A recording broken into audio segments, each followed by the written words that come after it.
Did you just see what happened to the WNBA? The league is in total chaos right now. Fans are fuming and boycotting after Caitlin Clark's team got kicked out. Well, it appears that Caitlin Clark fans have listened. Last night, I received the ratings for the first round of games for the Chase for the Golden Toilet.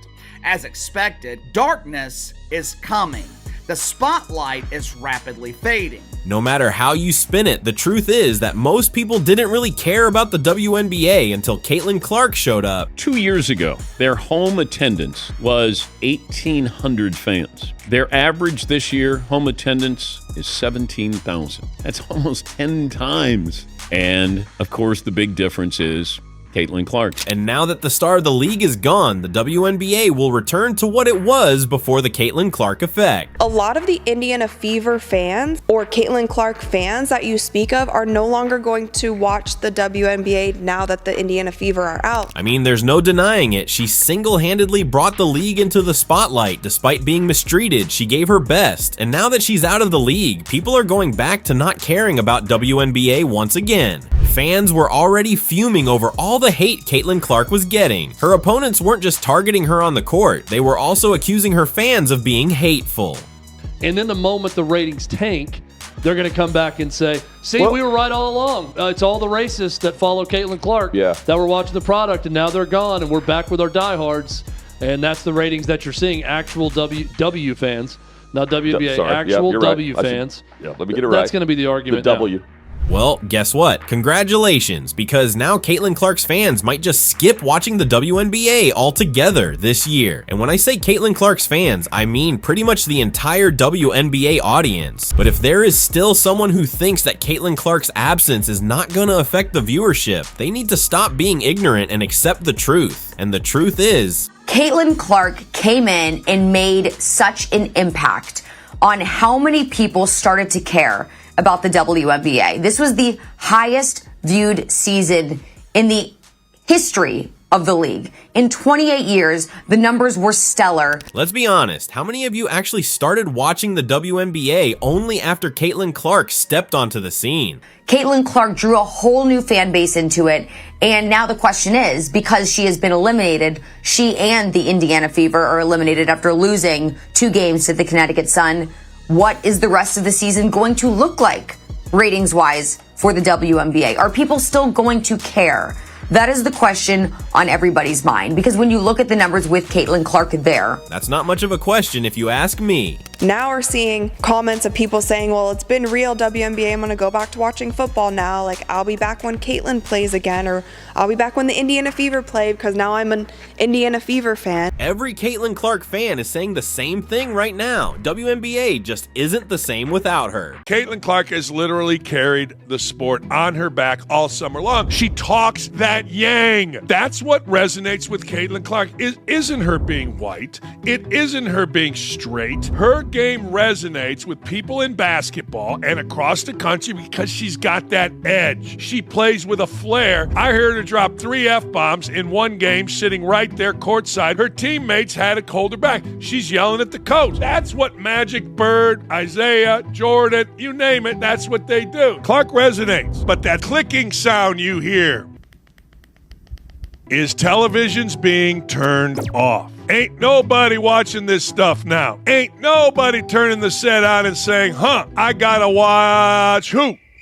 When she's on the court, you know records are about to get shattered. I mean, have you seen the insane list of records she smashed this season? That's it. Most points by a point guard in a season in WNBA history. Most double-doubles by a rookie guard in WNBA history. Most points by a rookie in WNBA history. Most assists by a rookie in the history of the WNBA. First WNBA rookie to record 2 triple-doubles. First triple-double by a rookie in WNBA history. First triple-double in Fever history. The first player to be named WNBA Player of the Month and Rookie of the Month in the same month. First player in WNBA history with 20 or more points, 15 or more assists, and 5 or more rebounds in a game. She won Rookie of the Month 4 times. Eastern Conference Player of the Week 3 times. She set a single-season record for assists. Period. Single-season rookie record for assists. That makes sense. Single-season rookie record for 3-pointers. Single game record for assists, 19. Franchise record for most double-doubles, 3-pointers. Career 10 or more assists in a game. How about that? Franchise record for most career 10 or more assists in a game. Fastest WNBA player to reach 100 3-pointers. She did it in 34 games. Most assists by a rookie in a WNBA All-Star game, for which she received the most fan votes ever.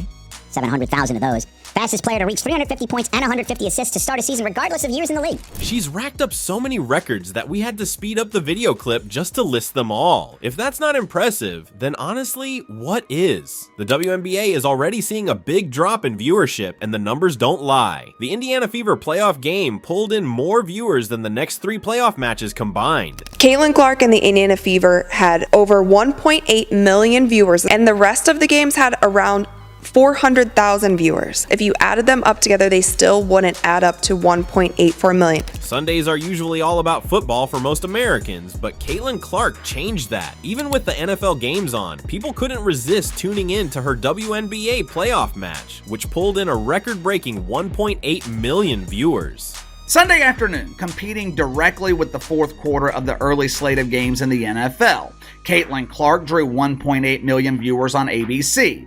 It was the most watched playoff game since Game 2 of the 2000 WNBA Finals, and it was the most watched game in the WNBA playoffs on an NFL Sunday. Now, you'd think everyone in the WNBA community would be thrilled that even with a full lineup of NFL games, the WNBA pulled in record-breaking viewership, but leave it to Caitlin Clark's #1 hater, Cheryl Swoops, to stir the pot. Instead of giving credit where it's due, Swoops, who's never been easily impressed by the Fever star, made it clear she wasn't even excited about the fact that the viewers tuned in to watch WNBA instead of NFL. She said the following in her podcast, Queens of the Court, when asked about her opinion on WNBA playoffs beating NFL viewership. So, I was not excited about the playoffs starting. First of all, it is a football Sunday. And I don't care how much we've grown and people are tuning in and they're watching in the eyes. You're going up against NFL on a Sunday. A Sunday.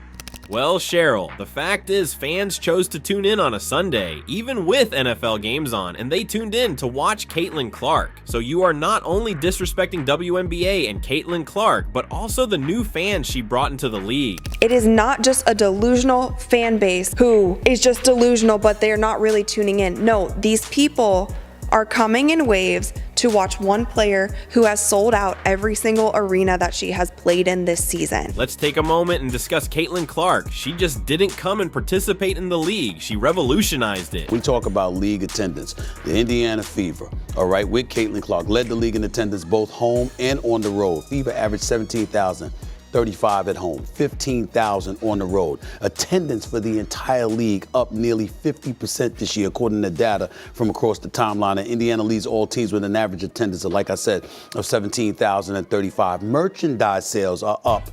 450%. I'm gonna repeat that. Merchandise sales are up 450% for the WNBA, according to Fanatics. So she took the WNBA players from cramped commercial flights to private charters. Before Caitlin Clark brought in all the new fans and attention, players had to fly commercial to games. But with her rise, everything changed. The WNBA announced they plan to commit $50 million over the next 2 seasons so players can fly on chartered planes. The league faced backlash on social media when Indiana Fever star Caitlin Clark and the team was seen walking through a Dallas airport headed to a commercial flight. I need any females out there who are fans of the WNBA, who are fans of WNBA players, who are critical of Caitlin Clark in any way to stand down, chill out. You need to hug that girl when you see her. You need to embrace her. You need to compete like hell to go up against her, take her down on the basketball court. That's fine, which I believe the Diana Taurasi's and the Asia Wilsons and others of the world will gladly do. But in her very first press conference, she brought up the fact that they had to fly commercial, and the next damn day, $50 million was committed to the players. Who do you think has something to do with that? She could have been selfish. She was selfless. It was the Caitlin Clark effect that led to all this. And despite all of this, she had to meet with a lot of hate and jealousy from other players. Their argument? We've been grinding in this league for years, so why is Caitlin the one getting all the attention?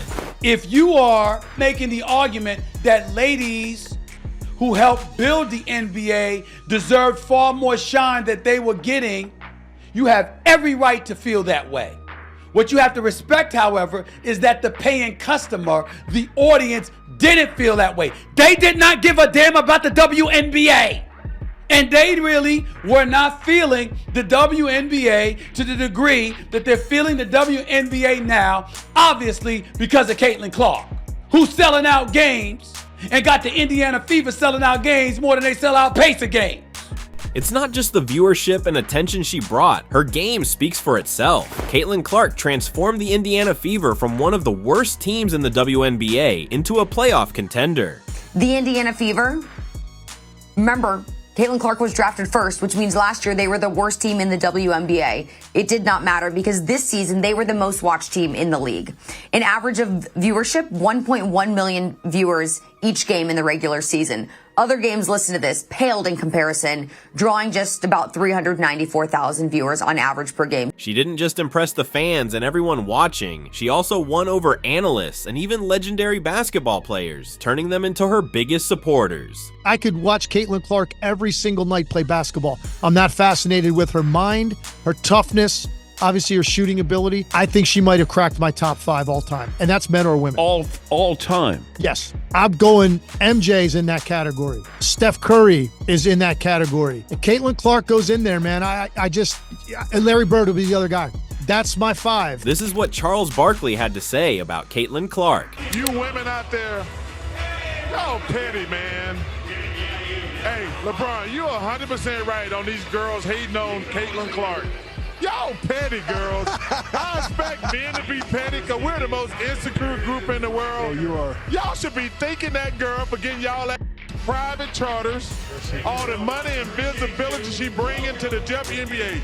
Don't be petty like dudes. Listen, what she's accomplished, give her flowers. Stop being petty, all you women out there. She got y'all charters. She bringing all y'all this money to the table, but y'all being petty like dudes. LeBron, you are 100% right. Y'all girls, stop being petty. Caitlin Clark, thank you for bringing all that money and shine to the WNBA. Now, everyone's starting to question whether the WNBA is a failed product that can't survive in the market without Caitlin Clark. Her absence has left a lot of doubt about the league's future without her star power. I'm saying they should have done everything they can to keep Clark playing. Maybe I'm wrong. Maybe Asia Wilson and whoever these other angry women are, maybe, just maybe, they're going to take off and run with it. Maybe it's better with Clark not being in the playoffs so we can watch others. No, the audience just isn't interested in watching the other players. For most, it doesn't even feel like a real basketball game anymore. Caitlin Clark brought that fast-paced action and those pinpoint three-pointers that made women's basketball exciting. Without her, the season has already ended for me and countless other viewers. The celebration is over. Reality is knocking on the door of the porta potty. The truth is finally coming to the light. The same light that is going to be dimming here in about 12 hours when Caitlin Clark is eliminated from the playoffs. I know the mainstream media wants us to believe that the WNBA is surging in popularity. I know analysts like Monica McDougal at ESPN. They want us to recognize elite layup missers and failed dunkers. But what Casey has been telling you guys all season, it has been true. What I have said countless times over the past few months, it is finally being proven without a shadow of a doubt. Caitlin Clark is a megastar. Caitlin Clark is a box office draw, while the rest of the WNBA, it is nothing but a polished turd. It's not just the viewership that's taken a hit. Attendance at games has dropped significantly as well. Without Caitlin Clark, it seems like the excitement around the league is fading fast. And it's not just the ratings that were in the pooper, attendance was clogging the drain as well. Aces shitbirds, 10,000 in an arena capable of holding 12. Linkers masculines, 8,500 in an arena capable of holding almost 19,000. Dreamers liberals, 11,000 in an arena capable of holding 18,000. If you're one of the dozens of fans in the WNBA, it is only going to get worse from here. But it didn't have to turn out like this. The WNBA had a golden opportunity with Caitlin Clark. They could have made her the official poster girl of the league and used her star power to elevate the WNBA to new heights. Instead, they missed the chance to fully capitalize on her impact. It's something.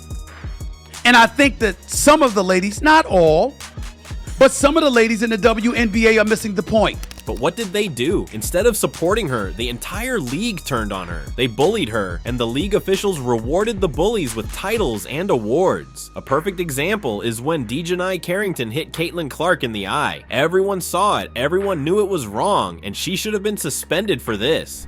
Dejanai Carrington get into it with Caitlin Clark. There were many accusing her of giving Caitlin Clark a black eye, having an intentional foul on Caitlin Clark, which wasn't called. Instead of suspending Dejanai Carrington and imposing a fine, the league went ahead and awarded her as the most improved player in the league. Can you believe that? Dejanai Carrington now has been awarded most improved player of the season. If people were to read about this WNBA player getting most improved this season, I think oftentimes if you would have looked last year, for example, they would have been like, who? Who is this person? Okay, moving on. I have no idea, nor do I care. But because this was the player just involved in a bit of a scuffle with Caitlin Clark in the opening game of the playoffs, now people are saying, oh, that woman that got most improved player, that's the one who stuck her fingernail in Caitlin Clark's eye. Until the WNBA fixes this bias and the negativity toward Caitlin Clark, I seriously doubt anyone will take them seriously. What do you think about this situation? Let me know in the comments section below.